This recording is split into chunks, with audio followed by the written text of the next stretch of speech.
ಸ್ನೇಹಿತರೆ, ಜಂತರ್ ಮಂತರ್ ಪ್ರತಿಭಟನೆಯಲ್ಲಿ ಪ್ರಧಾನಿ ಮೋದಿಯವರ ಮೇಲೆ ಅವಾಚ್ಯ ಶಬ್ದಗಳಿಂದ ನಿಂದಿಸಿದವರ ವಿರುದ್ಧ ಪ್ರಕರಣಗಳು ದಾಖಲಾಗಿರುವ ವಿಚಾರ ನಿಮಗೆ ಗೊತ್ತಿರಬಹುದು. ಈ ಪ್ರಕರಣಗಳು ದಾಖಲಾಗ್ತಾ ಇದ್ದಂತೆ ಹಲವರು ಕ್ಷಮೆ ಕೇಳಿ ಕೂಡ ಆಗಿದೆ. ಇದರ ಬೆನ್ನಲ್ಲೇ ಪ್ರಧಾನಿ ಮೋದಿ ಸೋಷಿಯಲ್ ಮೀಡಿಯಾದಲ್ಲಿ ಮತ್ತೊಂದು ವಿಡಿಯೋ ಬಿಡುಗಡೆ ಮಾಡಿದ್ದಾರೆ. ಅದರಲ್ಲಿ ಅವರು ಹೇಳಿದ ಮಾತುಗಳು ಈಗ ದೇಶದ ಗಮನ ಸೆಳೆದಿದೆ. ಪ್ರತಿಭಟನೆಯ ಸಂದರ್ಭದಲ್ಲಿ ನನ್ನನ್ನು ಹಿಗ್ಗಾಮುಗ್ಗವಾಗಿ ನಿಂದಿಸಲಾಯಿತು, ನನ್ನ ತಾಯಿಯನ್ನ ಕೂಡ ಬಿಡಲಿಲ್ಲ, ಅವರನ್ನ ಕೂಡ ಬೈದರು. ಆದರೆ ನಾನು ಈ ಎಲ್ಲ ಮಕ್ಕಳನ್ನ ಕ್ಷಮಿಸ್ತಾ ಇದ್ದೇನೆ. ಶಿಕ್ಷಿಸೋದಕ್ಕಿಂತ ಸರಿಯಾದ ದಾರಿ ತೋರಿಸೋದೇ ನನ್ನ ಧರ್ಮ ಅಂತ ಮೋದಿ ಹೇಳಿದ್ದಾರೆ. ಅಷ್ಟಕ್ಕೂ ದೇಶದ ಪ್ರಧಾನಮಂತ್ರಿಯ ವಿರುದ್ಧ ಸಾರ್ವಜನಿಕವಾಗಿ ಅಸಭ್ಯ ಭಾಷೆ ಬಳಸಿದ್ರೆ ಏನಾಗುತ್ತೆ? ಭಾರತದ ಕಾನೂನಿನಲ್ಲಿ ಪ್ರಧಾನಿಯನ್ನೇ ಬೈದ್ರೆ ನಿಜಕ್ಕೂ ಜೈಲಿಗೆ ಹಾಕ್ತಾರಾ? ಸುಪ್ರೀಂ ಕೋರ್ಟ್ ಈ ಬಗ್ಗೆ ಕೊಟ್ಟ ಐತಿಹಾಸಿಕ ತೀರ್ಪು ಏನು? ಸಾರ್ವಜನಿಕ ವೇದಿಕೆಯಲ್ಲಿ ನಿಂದನಾತ್ಮಕ ಮಾತುಗಳನ್ನಾಡಿದ ತಕ್ಷಣ ವ್ಯಕ್ತಿಯನ್ನ ಜೈಲಿಗೆ ಕಳಿಸಲು ಭಾರತದ ಕಾನೂನಿನಲ್ಲಿ ಅವಕಾಶವಿದೆಯಾ? ಅಥವಾ ಸ್ವತಃ ದೇಶದ ಪ್ರಧಾನಿಯೇ ಅವರನ್ನ ಕ್ಷಮಿಸಿಬಿಟ್ರೆ ಆ ಕಾನೂನು ಪ್ರಕರಣ ಅಲ್ಲಿಗೆ ಮುಗಿದೋಗುತ್ತಾ? ಎಲ್ಲವನ್ನ ಡೀಟೇಲ್ ಆಗಿ ತೋರಿಸ್ತೀವಿ. ಸ್ನೇಹಿತರೆ ನಮಸ್ಕಾರ, ಚರಿತ್ರೆಯ ಮತ್ತೊಂದು ವಿಡಿಯೋಗೆ ನಿಮಗೆಲ್ಲ ಪ್ರೀತಿಯ ಸ್ವಾಗತ.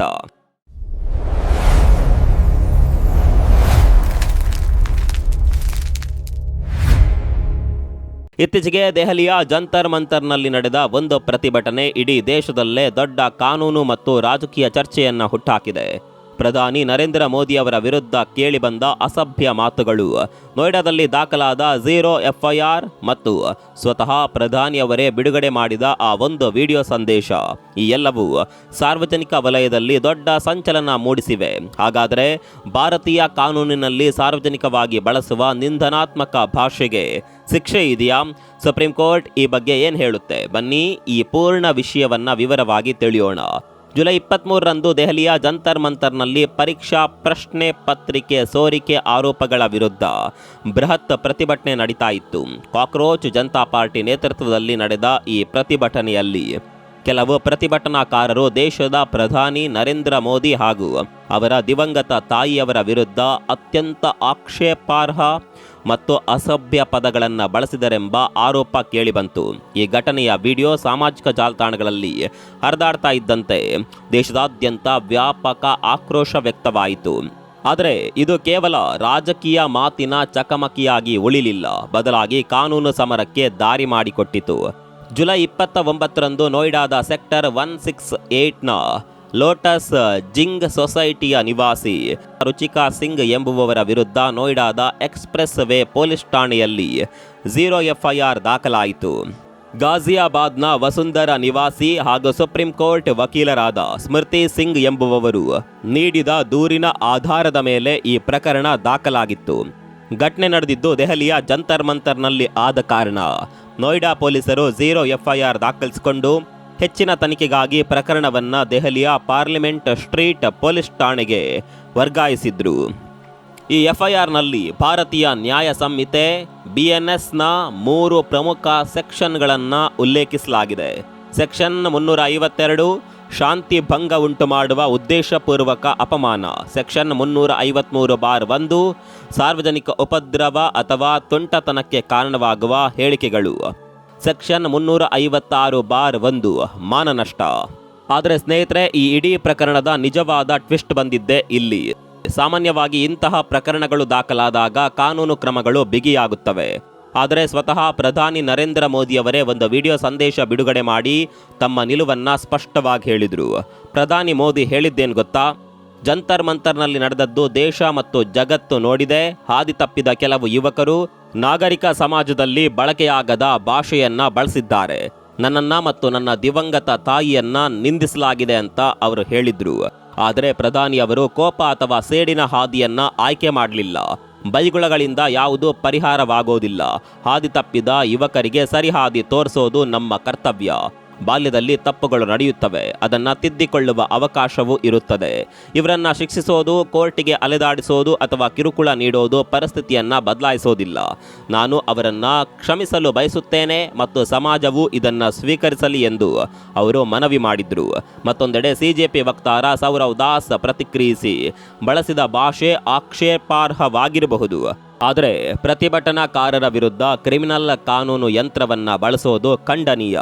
ಸಿವಿಲ್ ಅಥವಾ ಕ್ರಿಮಿನಲ್ ಮಾನನಷ್ಟ ಮೊಕದ್ದಮೆ ಹೂಡಲು ಅವಕಾಶವಿದೆಯೇ ಹೊರತು ಪ್ರತಿಭಟನಾಕಾರರನ್ನ ಕ್ರಿಮಿನಲ್ ಪ್ರಕರಣಗಳಲ್ಲಿ ಶಿಕ್ಷಿಸಬಾರದು ಎಂದು ವಾದಿಸಿದ್ರು. ಈಗ ಅತಿ ಮುಖ್ಯವಾದ ಕಾನೂನು ಪ್ರಶ್ನೆಗೆ ಬರೋಣ. ಭಾರತೀಯ ಕಾನೂನಿನಲ್ಲಿ ಸಾರ್ವಜನಿಕವಾಗಿ ಬಳಸುವ ಅಸಭ್ಯ ಅಥವಾ ನಿಂದನಾತ್ಮಕ ಭಾಷೆಗೆ ಅಪರಾಧದ ಶಿಕ್ಷೆ ವಿಧಿಸಲು ಸಾಧ್ಯವಿದೆಯೇ? ಸಾಮಾನ್ಯವಾಗಿ ಇಂತಹ ಪ್ರಕರಣಗಳಲ್ಲಿ BNSನ 296ನೇ ಸೆಕ್ಷನ್ ಅಂದರೆ ಅಶ್ಲೀಲತೆ ಸೆಕ್ಷನ್ ಬಳಸಲಾಗುತ್ತೆ. ಆದರೆ ಈ ಪ್ರಕರಣದಲ್ಲಿ ಅದನ್ನು ಹಾಕಲಾಗಿಲ್ಲ. ಯಾಕಂದರೆ ಭಾರತದ ಸುಪ್ರೀಂ ಕೋರ್ಟ್ ಅಶ್ಲೀಲತೆ ಮತ್ತು ನಿಂದನೆ ಅಥವಾ ಅಸಭ್ಯತೆ ನಡುವೆ ಸ್ಪಷ್ಟ ವ್ಯತ್ಯಾಸ ಮಾಡಿದೆ. ಈಗ ಭಾರತದ ಕಾನೂನು ಇತಿಹಾಸದಲ್ಲಿ ಅಶ್ಲೀಲತೆ ಮತ್ತು ಬೈಗುಳಗಳನ್ನು ಹೇಗೆ ನೋಡಲಾಗಿದೆ ಎಂಬುದನ್ನು ತಿಳಿಯೋಣ. ಬಹಳ ವರ್ಷಗಳ ಹಿಂದೆ ಅಂದರೆ 1965ರ ರಂಜಿತ್ ಡಿ ಉದೇಶಿ ವರ್ಸಸ್ ಮಹಾರಾಷ್ಟ್ರ ಸರ್ಕಾರ ಪ್ರಕರಣದಲ್ಲಿ DH ಲಾರೆನ್ಸ್ ಅವರ ಪ್ರಸಿದ್ಧ ಕಾದಂಬರಿ ಲೇಡಿ ಚಟಲಿರ್ಸ್ ಲವರ್ ಮೇಲಿನ ನಿಷೇಧವನ್ನು ಸುಪ್ರೀಂ ಕೋರ್ಟ್ ಎತ್ತಿ ಹಿಡಿದಿತ್ತು. ಆಗ ಇಂಗ್ಲೆಂಡ್ನ 1868ರ ಹಳೆಯ ಹೆಕ್ಲಿನ್ ಟೆಸ್ಟ್ ಅನ್ನು ಬಳಸಲಾಗಿತ್ತು. ಅಂದರೆ ಕೃತಿಯ ಯಾವುದೇ ಒಂದು ಭಾಗ ಓದುಗರ ಮನಸ್ಸನ್ನು ಕೆಡಿಸುತ್ತದೆಯೇ ಎಂಬುದನ್ನು ಮಾತ್ರ ನೋಡಲಾಗ್ತಾ ಇತ್ತು. ಆದರೆ ಕಾಲ ಬದಲಾಯಿತು. 2006ರ ಬದಲಾವಣೆ ಆನಂದ್ ಘಟವರ್ಧನ್ ಅವರ father son and holy war ಡಾಕ್ಯುಮೆಂಟರಿಯ ಪ್ರಕರಣದಲ್ಲಿ ಸುಪ್ರೀಂ ಕೋರ್ಟ್ ಯಾವುದೋ ಒಂದು ಭಾಗವನ್ನಲ್ಲ, ಇಡೀ ಕೃತಿಯನ್ನ ಒಂದು ಸಾಮಾನ್ಯ ವೀಕ್ಷಕನ ಕೋನದಿಂದ ನೋಡಬೇಕು ಎಂದು ಹೇಳಿತು. 2014ರ ತೀರ್ಪು ಅವಿಕ್ ಸರ್ಕಾರ್ ವರ್ಸಸ್ ಪಶ್ಚಿಮ ಬಂಗಾಳ ಸರ್ಕಾರ ಪ್ರಕರಣದಲ್ಲಿ ಸುಪ್ರೀಂ ಕೋರ್ಟ್ ಹಳೆಯ ಹಿಕ್ಲಿನ್ ನಿಯಮವನ್ನು ಸಂಪೂರ್ಣವಾಗಿ ರದ್ದುಗೊಳಿಸಿತು. ಅದರ ಜಾಗದಲ್ಲಿ ಸಮುದಾಯ ಮಾನದಂಡಗಳ ಪರೀಕ್ಷೆ ಜಾರಿಗೆ ತಂದಿತು. ಅಂದರೆ ಯಾವುದೇ ವಿಷಯವು ಸಮಾಜದ ಸಾಮಾನ್ಯ ವ್ಯಕ್ತಿಯಲ್ಲಿ ಕಾಮ ಪ್ರಚೋದಕ ಅಥವಾ ಅಶ್ಲೀಲ ಭಾವನೆಗಳನ್ನು ಕೆರಳಿಸಿದ್ರೆ ಮಾತ್ರ ಅದು ಕಾನೂನಿನ ಅಡಿಯಲ್ಲಿ ಅಶ್ಲೀಲತೆ ಎನಿಸಿಕೊಳ್ಳುತ್ತದೆ. ಇನ್ನು ನೋಯ್ಡಾದ FIRನಲ್ಲಿ ಹಾಕಲಾಗಿರುವ ಸೆಕ್ಷನ್ಗಳ ವಿಷಯಕ್ಕೆ ಬಂದರೆ BNS 352 ಆ ಕ್ಷಣದಲ್ಲೇ ಸಾರ್ವಜನಿಕ ಶಾಂತಿ ಭಂಗ ಉಂಟಾಗುವ ಉದ್ದೇಶವಿತ್ತು ಎಂದು ಸಾಬೀತುಪಡಿಸಬೇಕು.